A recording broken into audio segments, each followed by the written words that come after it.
काला साया। यूं तो बनारस घाट अपनी खूबसूरती के लिए बहुत प्रचलित है, पर घाट के किनारे कई राज लिए बैठे हैं। ये कहानी शुरू होती है बनारस के घाट के पास बने ममता निवास से, जहाँ प्रिया लाल जोड़े में ममता के घर उसकी बहू बनकर आती है। आओ आओ बहू, घर को अपने पैरों से पवित्र करो।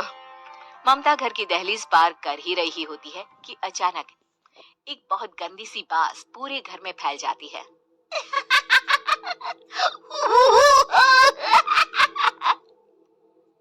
ये बदबू और ये आवाजें, ये कौन हंस रहा है माँ? अब ये पड़ोसी ना हमारे थोड़े अलग से है। कहाँ हम शाकाहारी और ये मांस मच्छी खाने वाले। छोड़, तू ध्यान मत दे और गृह प्रवेश कर। और हाँ बहू, अपनी सास की एक बात हमेशा याद रखना, इन पड़ोसियों से तो कभी बात नहीं करेगी। अच्छे लोग नहीं है ये। अपनी सास की ये बात मानेगी ना बेटा? हाँ माँ, जो आपकी मर्जी, मैं उनसे बात नहीं करूंगी। अगले दिन प्रिया अपनी पहली रसोई बनाने रसोई घर में जाती है। ये छोकी बात तो नाक में जा रही है। एक काम करती हूँ, खिड़की खोल देती हूँ। प्रिया खिड़की खोलने जाती है। इतने जाले, लगता है इस खिड़की को कभी खोला ही नहीं गया। पर ऐसा क्यों? ओह, नॉन वेज की स्मेल आती होगी ना। 2 मिनट के लिए खोल लेती हूँ, फिर बंद कर दूंगी। प्रिया खिड़की खोलती है। खिड़की खोलते ही उसकी नजर सामने वाले घर की खिड़की पर पड़ती है, जहाँ एक लड़की खड़ी होती है, हाथों में मेहंदी, लाल रंग की साड़ी, बिल्कुल सजी धजी, मानो प्रिया की तरह ही वो भी नई नवेली बहू हो। वो प्रिया को देखकर मुस्कुराती है। हे भगवान, माँ ने तो इनसे बात करने को मना किया था। प्रिया फौरन ही खिड़की बंद कर देती है और तवे पर चढ़े रोटी की ओर देखने लगती है, पर वहाँ रोटी न होकर मछली पड़ी होती है। ये क्या? पहली ही रसोई में इतनी बड़ी गलती! हे भगवान, अब मैं क्या करूं?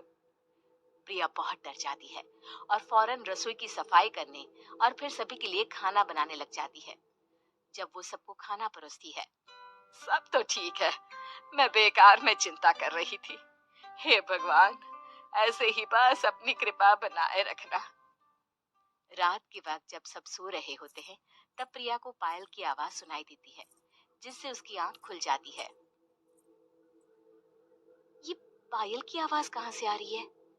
प्रिया उठकर उस आवाज के पीछे छत की सीढ़ियों तक जाती है। तभी उसे बच्चे के रोने की आवाज आती है।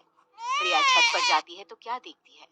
वही लाल साड़ी वाली लड़की अपनी गोद में एक नवजात बच्चे को घुमा घुमा कर सुला रही है। तभी प्रिया की नजर उसके पेट पर पड़ती है। ओह गॉड, ये तो प्रेग्नेंट भी है। सुनिए, बच्चा सो नहीं रहा है क्या? मैं कुछ मदद करूं? नहीं नहीं, आपके घर वालों को अच्छा नहीं लगेगा, मैं संभाल लूंगी। स्नेहा की गोद से बच्चा हाथ मारकर प्रिया की गोद में आने को छटपटाने लगता है। दोनों घर अगल बगल में बने होने के कारण प्रिया उस बच्चे को गोद में ले लेती है। प्रिया के पास आते ही वो सो जाता है। बच्चे का वो स्पर्श रात भर प्रिया भूल नहीं पाती और अगली सुबह वो छत पर कपड़े सुखा रही होती है। तभी उसे एक औरत इशारा करके बुलाती है। स्नेहा कह रही थी बाबू तुम्हारी गोद में आते ही सो गया। मैं गौरी, स्नेहा की माँ हूँ। बहू, घर आना, बाबू को खिला भी लेना। शाम को जब घर पर कोई नहीं रहता, बच्चे से मिलने के लिए प्रिया छिपकर अपनी पड़ोसन के घर चली जाती है और कुछ देर बच्चे को खिलाकर वापस लौट आती है। इसके कुछ दिन बाद ही प्रिया को पता चलता है कि वो माँ बनने वाली है।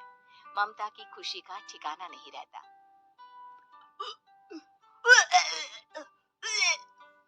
माँ जी, पता नहीं क्यों उल्टी आ रही है। प्रिया भागती हुई वॉशरूम में जाती है तो हरे और लाल रंग की उल्टी करती है। उस उल्टी में से कीड़े निकलते हैं। ये क्या? खून और ये कीड़े! माँ! माँ! प्रिया की आवाज सुनकर ममता दौड़ कर आती है, पर बेसिन में कुछ नहीं होता। प्रिया हक्की बक्की रह जाती है। ये सब क्या हो रहा है? प्रिया घबरा जाती है और अपने कमरे में जाकर सो जाती है। डर के कारण वो इतनी थक जाती है कि उसकी आंख लग जाती है। तब उसे ऐसा लगता है उसके पेट पर मानो कोई बैठा हुआ हो। कौन हो? प्रिया के पेट पर एक 5 महीने की बच्ची बैठी हुई थी, जो बुरी तरह जली हुई थी। माँ, तुम ही मुझे लाई ना अपने पेट में। मैं तुम्हारी माँ नहीं हूँ। कौन हो तुम? माँ, देखो मैं जल गई बुरी तरह से। 6 महीने पेट में रहने को भी मुझे नहीं मिला। सहला दो ना माँ। बचाओ, बचाओ, माँ। ममता दौड़कर कमरे में आती है। प्रिया की बातें सुनकर वो सब समझ जाती है। तू कहीं बगल वाले घर में तो नहीं जाकर आई ना बहू? मुझे माफ कर दो, मैं गई थी माँ। उस घर में सब मरे हुए हैं बहू। कई साल पहले स्नेहा उस घर में बहू बनकर आई थी।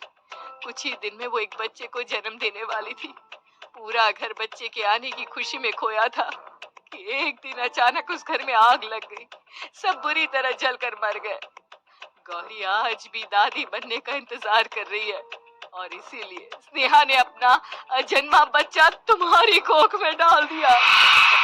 ममता ये कह रही होती है कि पीछे से उसके पैरों को एक बच्चा पकड़ लेता है। दादी, दादी। माँ, स्नेहा की गोद में यही बच्चा था। ये बच्चा कौन है फिर? तेरी मौत है। तेरी भी दादी। जिस चीज का ममता को डर था वही हो गया। ममता निवास के ऊपर मौत ने चादर बिछा दी थी। प्रिया का पेट ऐसे बढ़ जाता है मानो 9 महीने का हो।